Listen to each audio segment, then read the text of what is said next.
Vous voulez plus d'argent. Mais est-ce que votre vibration lui permet vraiment de venir?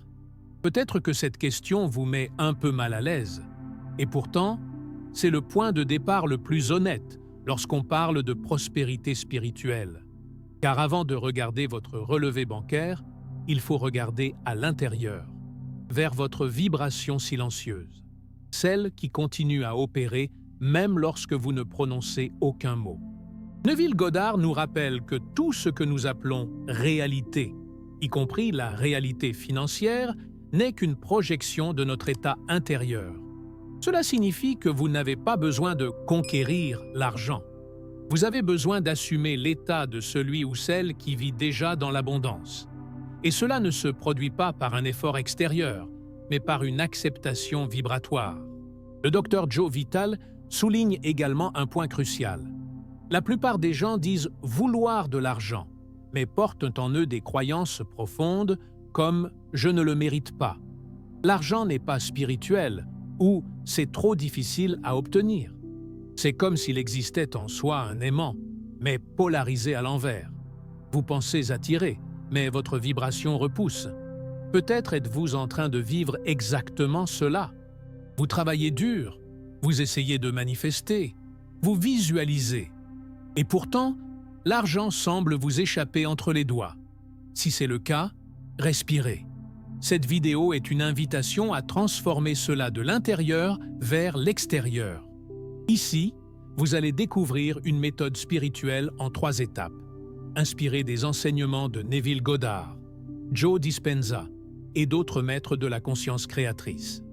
Une méthode pour aligner votre énergie avec la prospérité, dissoudre les croyances qui vous bloquent et reprogrammer votre réalité financière à partir de votre vibration, et non de ce qui vous manque. Parce que l'argent est un reflet vibratoire. Ce n'est pas une récompense logique. Pendant longtemps, on nous a conditionnés à croire que l'argent vient exclusivement de l'effort, de la logique et de la reconnaissance sociale.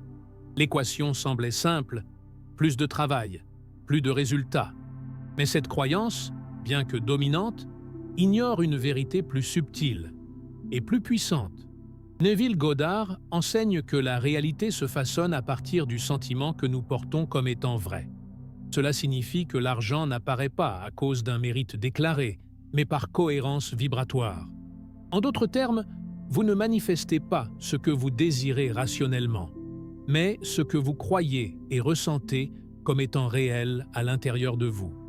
Et pour beaucoup, c'est là que tout bascule, car vous pouvez réciter des phrases d'abondance, faire des visualisations et suivre des stratégies extérieures. Mais si, intérieurement, vous ressentez de la peur, du doute ou un manque, le champ quantique répondra à cet état, et non à vos intentions conscientes. L'argent, dans sa dimension la plus profonde, est énergie, et l'énergie ne se connecte qu'à une énergie similaire. De la même manière que les radios s'accordent à des fréquences spécifiques, votre vibration doit être alignée avec la fréquence de la prospérité pour que l'argent puisse entendre votre appel. Il ne s'agit pas d'efforts physiques, mais d'accords vibratoires. Réfléchissez-y.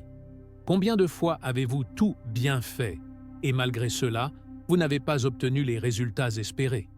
Cela a peut-être engendré de la frustration, un sentiment d'injustice ou même des doutes spirituels. Mais la réponse se trouve peut-être justement là, dans la déconnexion entre ce que vous faites et ce que vous vibrez. L'argent ne reste que là où il est accueilli avec naturel. Si, en pensant à la richesse, votre corps se tend, ressent de l'inquiétude ou de l'incrédulité, c'est cette émotion qui est émise. Et le chant répond à cela, comme un miroir quantique. La vibration de l'abondance est une sensation de tranquillité, de sécurité et de légitimité. Ce n'est pas une émotion forcée, mais un état silencieux et continu de « c'est déjà là ». C'est comme si l'univers vous demandait constamment « à quelle fréquence êtes-vous accordé ?» et que votre vibration était la réponse. En reconnaissant que l'argent est un reflet vibratoire et non un résultat logique, vous commencez à inverser la logique traditionnelle. Au lieu de courir après quelque chose à l'extérieur, vous commencez à nourrir, à l'intérieur, l'état de celui ou celle qui vit déjà cette réalité. Et ce changement silencieux, mais radical, est le début de toute véritable manifestation. Bien souvent, ce qui bloque la prospérité n'est pas l'absence d'opportunités ni le manque de talent. Ce qui bloque, ce sont ces pensées qui se répètent silencieusement dans l'esprit, même sans jamais être exprimées à voix haute.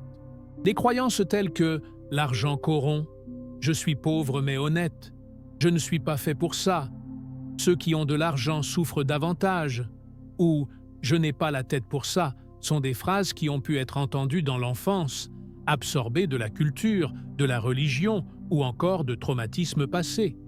Et bien qu'elles semblent anodines, elles agissent comme des graines invisibles qui font germer la rareté dans le champ vibratoire. Le docteur Bruce Lipton, biologiste et chercheur en épigénétique, explique que 95% de notre comportement est dirigé par le subconscient. Autrement dit, même si vous désirez consciemment l'abondance, si votre subconscient est programmé avec des codes de peur, de culpabilité ou de rejet de l'argent, il agira comme un champ de répulsion vibratoire. C'est comme essayer d'avancer avec le frein à main serrée. L'intention est là, mais quelque chose de plus profond vous retient. Et ces croyances n'ont pas besoin d'être choquantes pour faire effet. Très souvent, elles se déguisent en prudence, en morale ou même en spiritualité mal comprise. Combien de fois vous êtes-vous surpris à ressentir de la culpabilité pour souhaiter une vie financière meilleure? Ou à devoir justifier votre désir de confort et de sécurité comme si c'était quelque chose de mal? Ces sensations révèlent l'existence de croyances intérieures qui demandent à être éclairées. Non pas pour être combattues, mais pour être comprises et transformées. Un bon point de départ consiste à observer les pensées qui surgissent automatiquement lorsque vous vous imaginez recevant une grande somme d'argent. Y a-t-il un véritable enthousiasme? Ou bien une gêne subtile, de la peur, ou le sentiment que quelque chose va mal tourner? Ces réactions spontanées révèlent la fréquence actuelle de votre relation à l'argent. Et il n'y a aucune culpabilité à avoir. Il y a simplement une invitation, celle de mettre en lumière ce qui fonctionnait dans l'ombre. La conscience est le premier pas vers la transformation. Lorsque vous nommez une croyance limitante, elle commence à perdre son pouvoir sur votre vie. Et ainsi, avec douceur et vérité, votre champ énergétique commence à s'ouvrir à de nouvelles possibilités, plus alignées avec ce que vous êtes en train de devenir. Il existe un schéma subtil, presque invisible, qui enferme de nombreuses personnes dans des cycles répétitifs de manque financier. Et ce schéma ne naît pas des circonstances extérieures, mais de l'état émotionnel vécu intérieurement. L'anxiété, la peur, la précipitation à trouver des solutions, l'insécurité face à l'avenir, tout cela construit, couche après couche, une vibration de rareté. Neville Goddard est clair: pour que quelque chose de nouveau naisse, l'état précédent doit mourir. Et cela inclut l'état émotionnel qui entretient le manque. Il n'est pas possible de vivre dans l'abondance tant que le cœur est encore enraciné dans la sensation d'absence. Il faut qu'il y ait une transition de fréquence. Et cette transition ne se fait pas par des promesses extérieures, mais par des choix intérieurs. Le grand défi, c'est que face à des difficultés financières, le corps et l'esprit ont tendance à entrer en mode survie. C'est une réponse naturelle. Le taux de cortisol augmente, la respiration se raccourcit et le système nerveux passe en alerte. Dans cet état, l'énergie ne circule plus. La créativité se bloque, la vision se rétrécit et la réalité répète ce qui est déjà connu, le manque. Bruce Lipton nous rappelle que l'environnement intérieur, composé de pensées, d'émotions et de croyances, modifie la chimie du corps et, par conséquent, la vibration que nous émettons autour de nous. Ainsi, si le corps vibre la peur, même avec de bonnes intentions mentales, le champ quantique continuera de refléter l'absence. C'est pourquoi transformer sa réalité financière ne commence pas par des chiffres ou des tableaux. Cela commence par le choix de vibrer la sécurité, même avant d'en voir les effets extérieurs. C'est ce que Neville appelle « assumer le sentiment du désir accompli ». Ce choix demande du courage, car le monde extérieur peut continuer à montrer des factures, des dettes, des limitations. Mais à l'intérieur de vous, quelque chose commence à se réorganiser. Vous commencez à ancrer une nouvelle sensation, celle que tout va bien, que le flux est de retour, que l'univers ne vous a pas abandonné. Il attendait simplement que vous sortiez de la vibration de l'urgence pour entrer dans le champ de la confiance. Répéter le manque crée encore plus de manque. Mais vibrer la sécurité, même au milieu de l'instabilité, est un acte spirituel profond. C'est lorsque vous refusez d'être défini par les circonstances et que vous choisissez d'être guidé par une vérité plus élevée, celle que vous êtes déjà complet, déjà suffisant, et que l'abondance est votre état d'origine. Au cœur des enseignements de Neville Goddard se trouve une prémisse simple, mais profondément transformatrice. Ne désirez pas. Vivez comme si c'était déjà le cas. Ce n'est pas une idée poétique, mais une technique de reprogrammation vibratoire. Neville l'appelait « living from the end », vivre à partir de la fin. Mais qu'est-ce que cela signifie, concrètement? Cela signifie que le changement réel commence au moment où vous ressentez, dans votre corps, l'état d'avoir déjà ce que vous souhaitez. Il ne s'agit pas de visualiser 1 million sur votre compte en banque, mais de vous permettre d'expérimenter, dès maintenant, la tranquillité, la liberté et le soulagement que cet argent représenterait dans votre vie. L'imagination, lorsqu'elle est ressentie comme une réalité, devient créatrice. Elle informe le champ quantique de la réalité que vous avez choisi d'habiter. Et le champ répond, non pas à vos désirs, mais à votre état vibratoire. Si cet état est celui de la réalisation, même intérieure, la matière se réorganise pour refléter cela. C'est comme si l'univers vous disait « Ah, vous vibrez déjà comme quelqu'un qui a. Alors, voici. » Beaucoup se perdent en pensant que la manifestation est une forme de demande insistante. Mais le secret n'est pas de demander plus fort, c'est d'arrêter de demander et d'assumer l'état de celui ou celle qui a déjà reçu. Cela demande de l'entraînement, bien sûr, car le corps est habitué à ressentir de l'anxiété, de l'attente, de la frustration. Mais en choisissant délibérément de générer dans le corps la sensation de « j'ai déjà », vous commencez à briser ce schéma. La vibration s'élève et la fréquence de l'argent commence à trouver une résonance.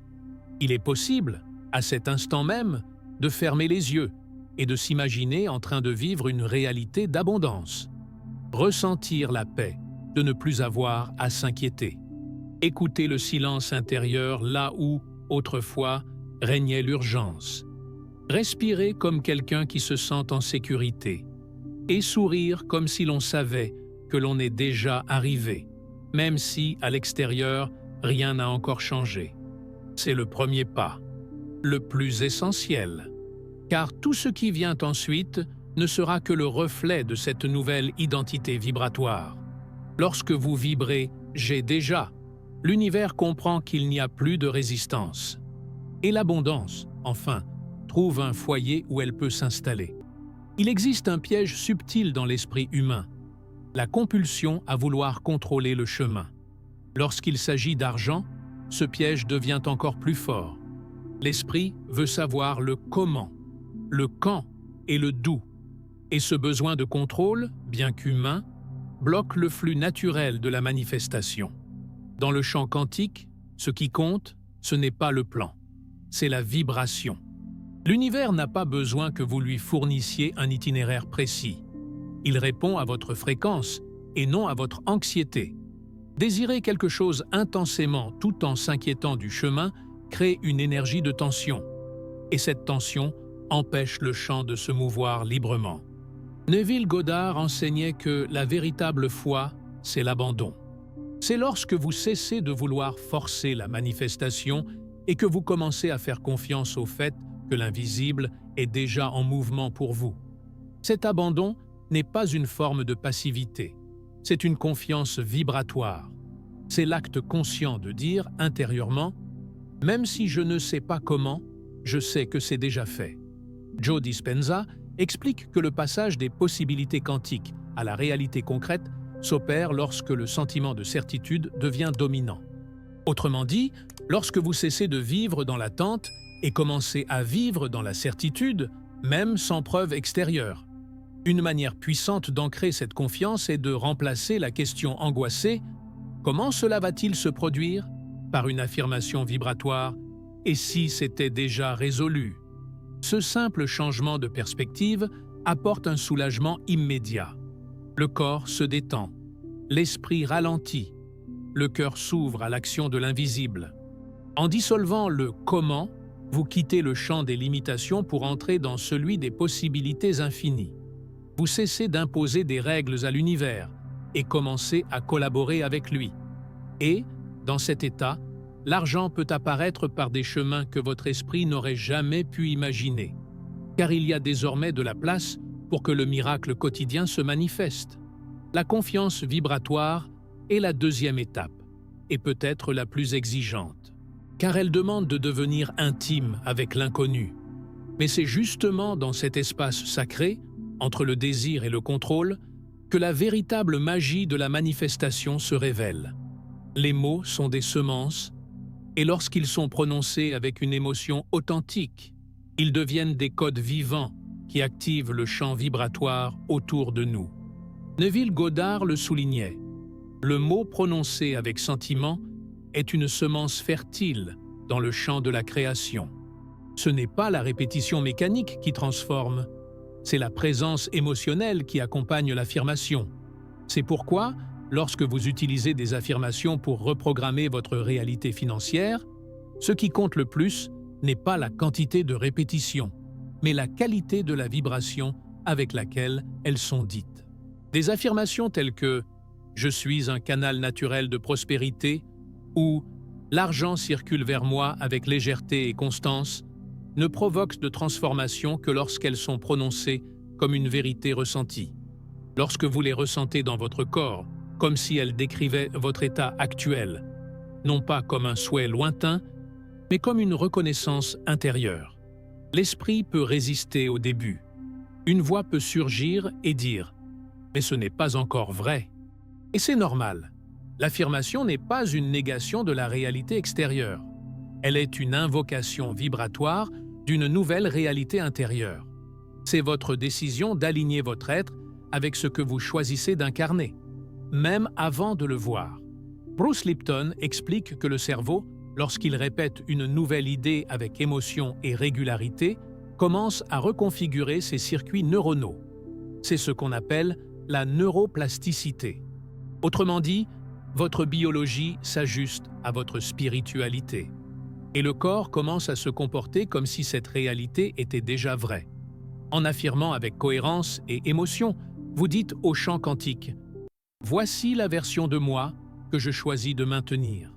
Et avec le temps, cette version cesse d'être une tentative pour devenir une identité vibratoire. La répétition devient alors un rituel. Et le rituel, pratiqué avec présence, devient un portail de manifestation. Il n'est pas nécessaire de crier vos affirmations, ni de les répéter à longueur de journée. Il suffit de trouver des moments de silence où vous pouvez les ressentir comme des vérités. Les dire avec le cœur, pas seulement avec les lèvres. Les sentir dans la poitrine et non seulement dans l'esprit. Car dans l'univers vibratoire, ce qui compte, ce n'est pas ce que vous dites, mais ce que vous vibrez en le disant. Le chemin vers la manifestation d'une nouvelle réalité n'est pas une ligne droite. Il traverse des vallées, des silences et des instabilités. Il y a des jours où tout semble couler avec fluidité. Mais il y en a d'autres où le doute murmure, la peur revient et l'ancien schéma tente de reprendre sa place. C'est justement dans ces moments-là que se révèle à quel point le nouvel état vibratoire est intégré. Car maintenir une fréquence élevée les jours favorables est facile. Le véritable défi, et aussi la véritable alchimie, se joue lorsque vous choisissez de maintenir le nouvel état même face à l'ancien décor. Neville Goddard explique que la manifestation ne se produit pas de manière linéaire. Elle surgit à travers le maintien d'un état. Autrement dit, ce n'est pas la force de l'effort qui crée le résultat, c'est la constance vibratoire qui provoque le basculement vers la nouvelle réalité. Les jours difficiles, l'esprit cherche souvent des preuves extérieures que tout se passe bien. Mais le chemin spirituel suit une autre logique.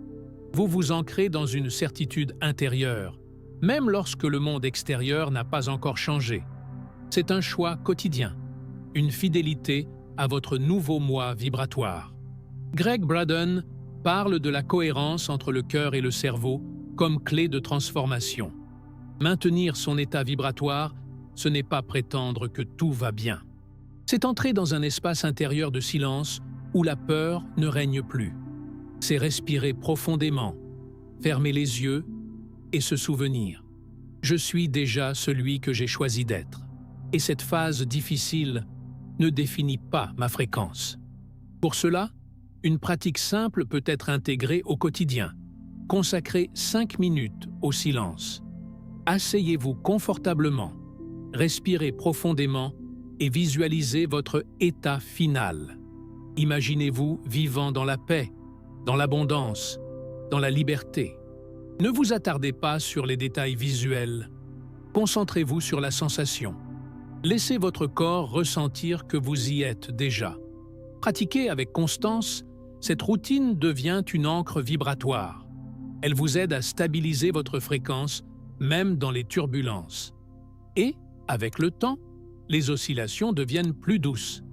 L'état d'abondance commence à s'enraciner en vous. Non comme quelque chose à atteindre, mais comme quelque chose que vous portez naturellement.